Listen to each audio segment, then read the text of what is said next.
Saludamos a Rubén García. Rubén Cholo García es el secretario general de la Federación de los Sindicatos Municipales Bonaerenses. Mañana va a haber una importante movilización a la ciudad de La Plata, que nos contaba en detalles hace algunos minutos nuestro compañero Alejandro Cooper. ¿Cómo le va, Rubén? Marcelo Mucci y todo el equipo aquí de Pro al Futuro los saludamos desde Estación 820. Buenas noches. Buenas noches, Marcelo. Saludos a todo su equipo y a esta audiencia. Rubén, mañana va a haber una movilización a la ciudad de La Plata. Nos gustaría conocer detalles precisamente de ese motivo. Sí, nosotros hemos decretado el estado de alerta y movilización de nuestra federación. Ustedes saben que nosotros fuimos los impulsores de la ley 14656, luego de que la Suprema Corte de Justicia en el 2014 decretó 61 artículos inconstitucionales de la ley 11757, que fue la espada de Damocles de los trabajadores municipales.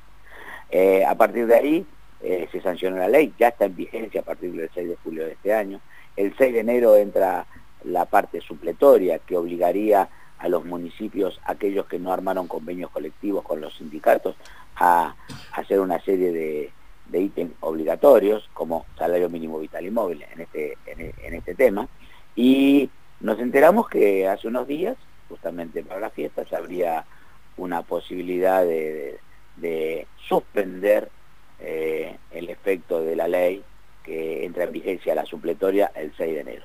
Hoy nos atendió el ministro de Trabajo de la provincia con todo su equipo, Villegas, una muy buena reunión donde hablamos de la historia de la 11757, de la historia que muchos asesores de Villegas no conocían, y de la intención, así lo dijo el ministro, de suspender el efecto de la 14656. Para sorpresa de quien te habla y de mi asesor, que fue uno de los autores de la ley, le explicamos en qué contexto. Dijo que sería un decreto de la gobernadora que pasaría a la legislatura para suspender los efectos. Y le preguntamos también ¿y qué marco legal regiría?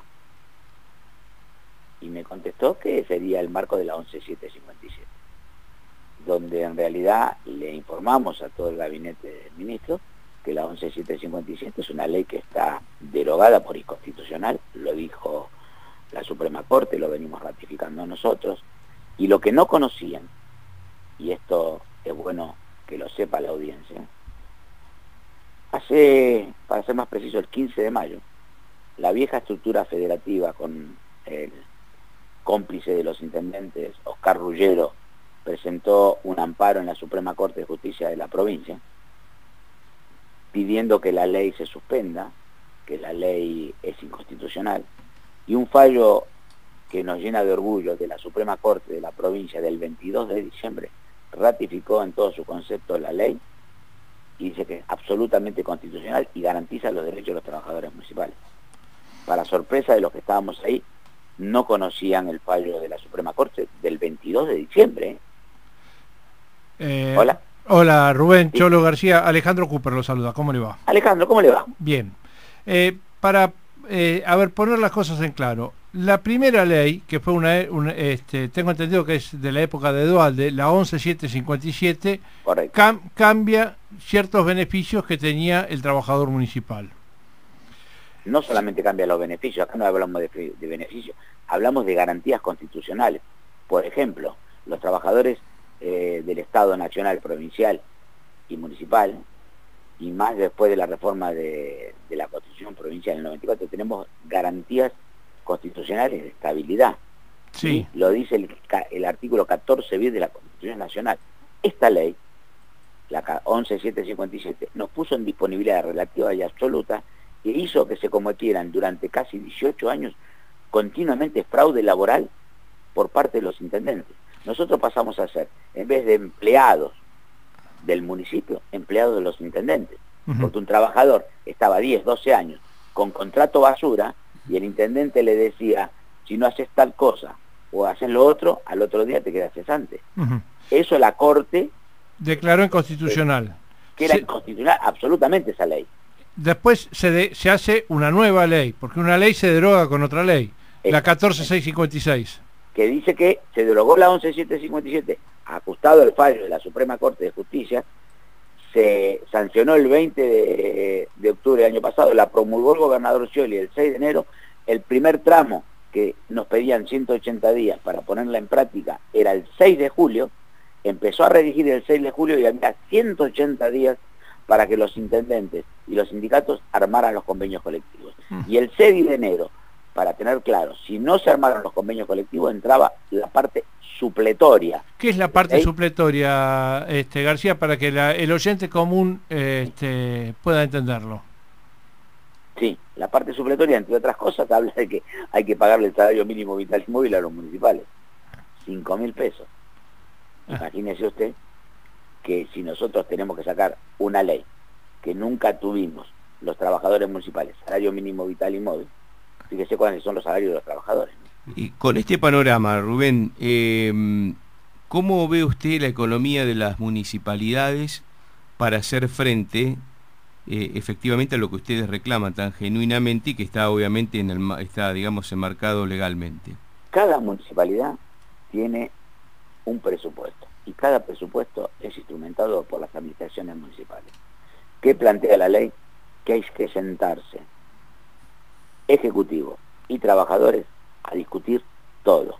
Lo que nunca hemos hecho en la historia de los trabajadores municipales, conocer los números de los intendentes. ¿Por qué? Porque cada vez que vos te sentabas por intermedio de la ley 11757 a discutir salario, el intendente te convocaba cuando quería y te daba lo que quería. Y si vos discutías mejores condiciones salariales, económicas, te terminaba echando 500, 600 personas y después terminabas en la misma mesa 3 meses después a ver cómo ingresaban a los compañeros cesanteados por este fraude laboral que te decía y cobrando lo que el intendente decía que tiene que cobrar. Esta ley, la 14656, vino a poner en discusión todos esos temas. Yo me quiero sentar con un intendente en un sindicato local con el administrador y discutir qué hace con la plata, cuáles son los nombramientos, cuántos personal de planta contratado tiene, cuántos efectivos tiene. Eso es la negociación colectiva, la paritaria, lo que los intendentes se niegan a sentarse de igual a igual porque han adquirido mucho poder político, sobre todo en el conurbano, con la 11757. Cholito, Beto Marangelo te saluda. ¿Cómo te va? ¿Cómo te va, querido? Tanto tiempo. Bien. De cara al futuro, ¿qué es lo que te preocupa y cuál es la meta fundamental como para comenzar a resolver los primeros días del año? Me preocupa primero y principal, si esto se concreta mañana, que obviamente nosotros vamos a estar presentes con lo que tengamos, porque estamos en época, una fecha no propicia para movilizar, no mucha gente de vacaciones, fiestas y todo ese tipo de cosas. Vamos a tener la gente en la calle, vamos a ir a la legislatura, vamos a pedir que hablar con todos los presidentes de bloques, y yo hago, una reflexión. A la gobernadora, que no está pasando un buen momento hoy por lo que está sucediendo a nivel provincial, le pido que entable una mesa de diálogo por intermedio del ministro de Trabajo de la provincia, que creo que entendió que él tiene el elemento de la convocatoria a la mesa provincial para discutir el lineamiento provincial. Que no le hagan meter la pata a la gobernadora con un decreto que es inconstitucional, que va a ir a la legislatura, que va a tratar de forzar por esto del endeudamiento. Seguramente algún legislador se va a convencer, porque hay que aprobar el presupuesto, de que tiene que votar esto, y nos va a obligar a nosotros ir a la justicia para que ratifique los 2 fallos anteriores si quieren poner en marcha una ley que está derogada e es inconstitucional. Cholo, bueno, la convocatoria es mañana, ¿a qué hora y en qué lugar? Mañana a las 11 de la mañana en la histórica Plaza Italia de La Plata, 7:44. Ahí nos convocamos y marcharemos hacia la legislatura. Bien, muchas gracias por estos minutos, Rubén, muy amable. Gracias a ustedes, muy amable, saluda a la mesa. Gracias. Rubén El Cholo García, secretario general de la Federación de Sindicatos Municipales Bonaerenses, y esta movilización para mañana en la ciudad de La Plata.